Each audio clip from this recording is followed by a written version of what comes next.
My family really took advantage of me when they found out I was the daughter of my mom's lover. They kept me without food and locked me in the basement for days, but nothing compares to the years they spent in prison. I was 10 years old when my life started falling apart. Up until then, everything seemed pretty normal, or at least that's what I thought. I was just a kid, you know? I didn't get the whole cheating, lying, complicated relationship thing. All I knew was that my mom, Raquel, loved me, my dad, Carlos, was a strict guy but still cared for me in his own way, and my siblings, Sofia and Lucas, were the ones I played with. The world was simple, until it wasn't. It all started one Saturday night when my mom sat next to me in the kitchen, her voice shaky, and told me that the man I'd been calling Dad all my life wasn't actually my biological father. The real guy, she said, was her lover, someone I'd never met. I didn't fully understand what that meant, but I could see in her face that everything was changing. From that moment on, something in the air at home shifted, subtle but deep. Not long after, my dad, Carlos, who had been distant but still gave me some attention, started treating me differently. It was like a switch flipped inside him. He stopped looking at me like his daughter and started looking at me like I was a burden. He saw me as this mistake, something he couldn't erase. Raquel, my mom, who had always been my protector, started avoiding me too. At first, I thought it was just a phase, that things would go back to normal. But they didn't. Not in the way I thought. That's when I started to realize something was seriously wrong. My dad wasn't just ignoring me anymore. He was treating me like I wasn't even part of the family. He'd barely talk to me unless it was to give me orders or, when he was angry, to yell at me. Raquel, who used to hold me close, suddenly became distant. It was like she couldn't even look at me without guilt. I didn't understand it. Why was I suddenly being treated like this? Where had my family gone? I remember one night when I was 11, I was sitting in my room, listening to my parents fight. My dad was screaming at my mom, demanding to know who my real father was. My mom was crying, saying it didn't matter, that I was still her daughter, that nothing could change that. But to my dad, everything had changed. I wasn't his daughter anymore. I was a constant reminder of a betrayal, and that was something he couldn't handle. From then on, he started taking it out on me. I became the person who had to do everything in the house. At 12 years old, I was the only one cleaning, doing the laundry, scrubbing the floors. Sofia and Lucas, who used to argue with me over chores, now just ignored me. It was like I didn't exist to them anymore. I was alone in the house, and the more I did, the less I was seen. By the time I was 12, food became a luxury, not a right. Before, on Saturday mornings, my mom would make pancakes, and the smell of bacon sizzling on the stove would fill the house. It was my favorite. But when my dad was in a bad mood, everything changed. If he wasn't happy, I didn't get to eat. Sometimes, I wouldn't get any food at all. Other times, I'd have to wait until it was almost too late, and all I'd get were leftovers. I started sneaking around, trying to get something to eat without being seen. I didn't want to upset him, but the hunger gnawed at me. It wasn't just the physical hunger, though, it was the hunger for something else. I wanted to belong. I wanted to be seen. I wanted to be treated like I mattered, but all I got was rejection. Then, it all got worse when I started getting locked in the attic. At 13, if I made the slightest mistake, if I did anything wrong in his eyes, my dad would lock me up there. At first, it was only for a few hours, but soon it turned into days at a time. The attic was dark, cold, and isolating. There was a tiny window, but no light ever reached me. It was just me, alone with my thoughts, my fears, and the cold concrete floor beneath me. A thin blanket was all I had to keep warm. And the worst part? I didn't even have food. Sometimes, I'd go without for days. I'd sit there trying not to cry, but the loneliness and fear were suffocating. The only thing that kept me going was the thought of running away. But I was just a kid, and the world outside felt too big, too scary. Where would I go? What would happen to me? I was terrified of being caught and dragged back to that place. But the idea of staying there, locked away in that attic, made me feel like I was slowly dying. The only thing I had left was hope. Hope that someday, somehow, things would change. But for now I was stuck. Trapped in my own home, in my own family, with no way out. And the worst part?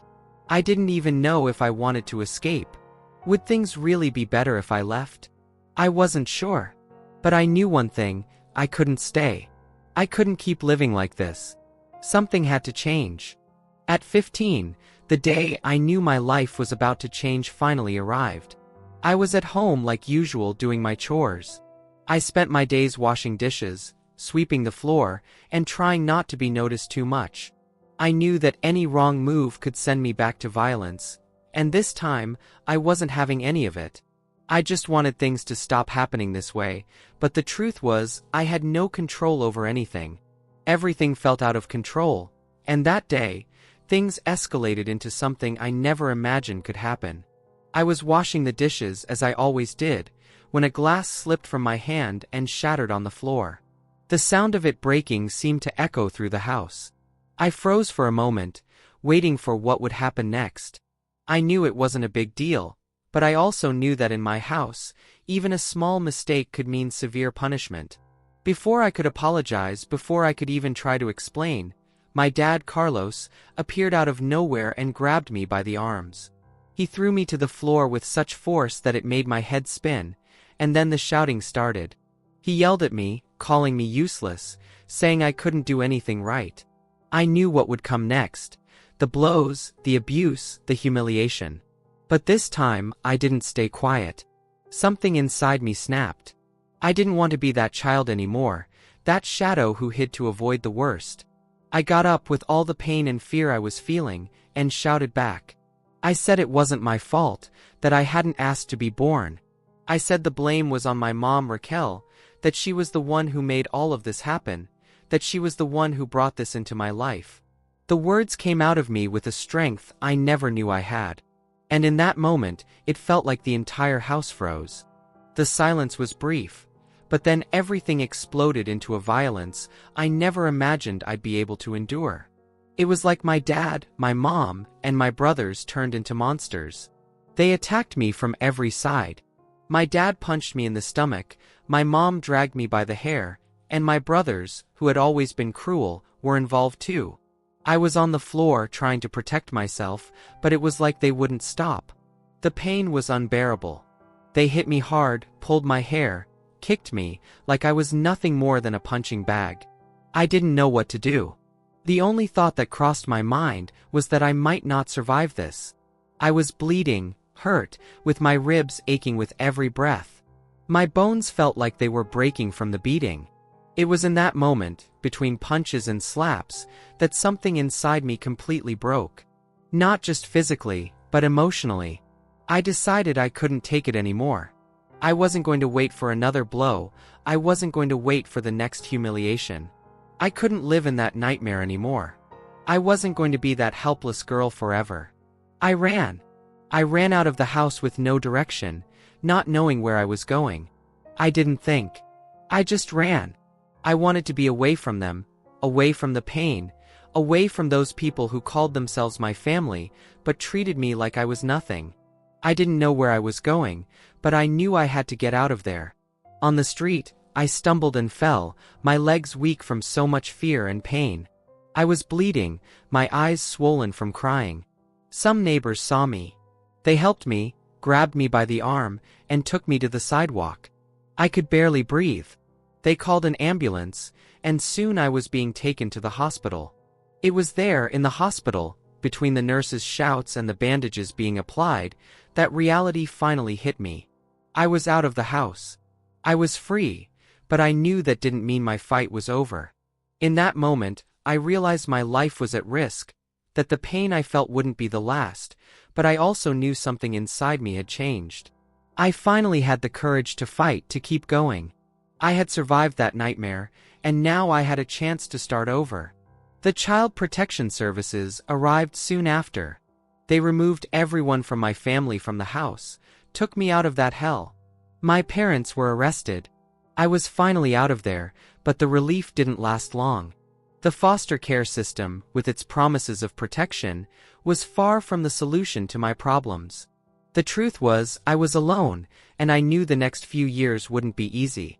I was placed in a temporary home, a shelter, where I was supposed to start over. I could barely imagine what was ahead. It was hard to believe that I, who had lived in constant fear of being beaten, was now in a place where I didn't have to hide anymore. But peace was temporary. The first few days were a mix of relief and distrust. I didn't know how to deal with freedom, with the idea that no one would hurt me anymore. And at the same time, I was scared of the idea of being placed somewhere else, with the uncertainty of not knowing where they would send me next.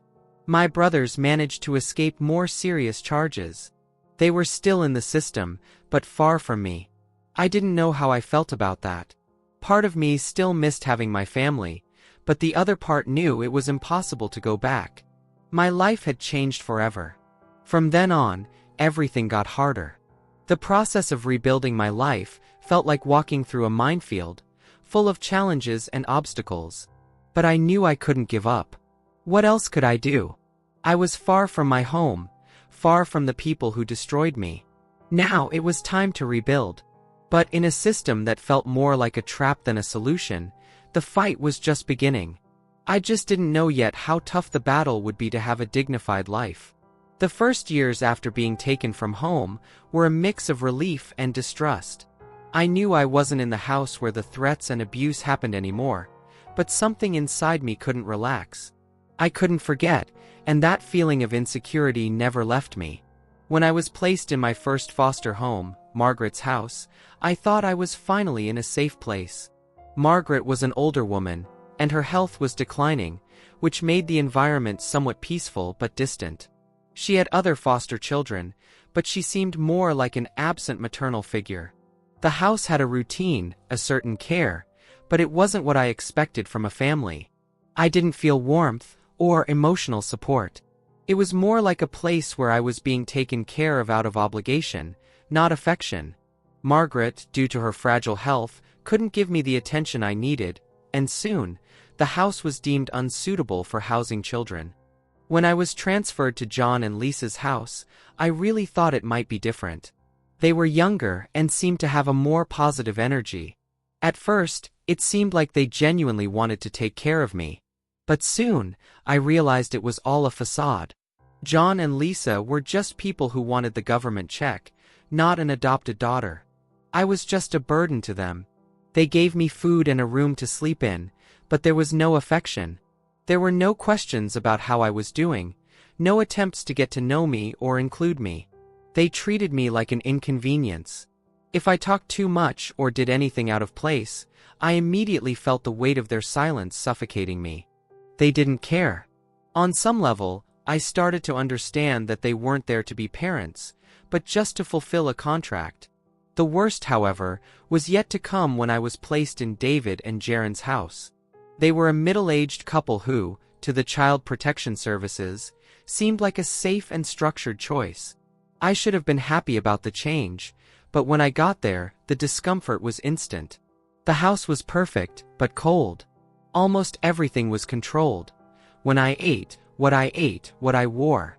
It was like living in a prison without bars, where the most painful thing was not being treated like a person. David and Jaren imposed strict rules on me. Nothing was given for free. I had to earn everything, even the food. They made me do chores in exchange for a meal. If I didn't do enough, I went hungry. There were no explanations, no affection. They treated me like a helper with no choice. The clothes they gave me had to be earned, and often didn't even fit properly. They isolated me from others, forbidding me from interacting with other children, as if my existence was something to be hidden. This was their way of controlling me even more, but the truth was, I felt like nothing more than a shadow, trying to stay under the radar, not causing trouble so they wouldn't send me away. When I spoke to the social workers, I knew that anything I said could cost me another move. I lied about how things were going, saying what they wanted to hear so I wouldn't be removed again, but deep down, I knew I was in an abusive environment. It wasn't like my biological parents' house, but it was still a prison, a place where I had no value. But I had gotten so used to lying to hiding my pain, that I did it for so long, I started to forget what it was like to be treated with dignity and respect. At 18, I finally managed to break out of the foster care cycle. I knew that to have a real life, I'd need to fend for myself. Freedom tasted bitter, because I was alone in the world. However, the opportunity to create an independent life was what kept me going. I started studying, took on some temporary jobs, and tried to stay busy. Life was beginning to normalize, or at least that's what I wanted to believe. Deep down, I was hoping to finally breathe and truly start living. I threw myself into work, trying to adapt to the idea that my life was mine now. But the peace I'd been searching for never came. Something wasn't right. I realized that, after all these years, I was still being watched. It felt like a shadow was following me wherever I went. At first, it seemed like paranoia, but soon I realized it wasn't just in my head. Someone was following me. A strange man started showing up wherever I was, discreetly taking pictures of me, always from a distance. My heart began to race, and a sense of terror washed over me. I knew it wasn't a coincidence. Something was wrong, very wrong. I immediately thought of the worst-case scenarios, and on instinct, started distancing myself from anyone or anywhere that could be under surveillance. I didn't want my family, that abusive family, to know where I was. I wanted them to stay away from me forever.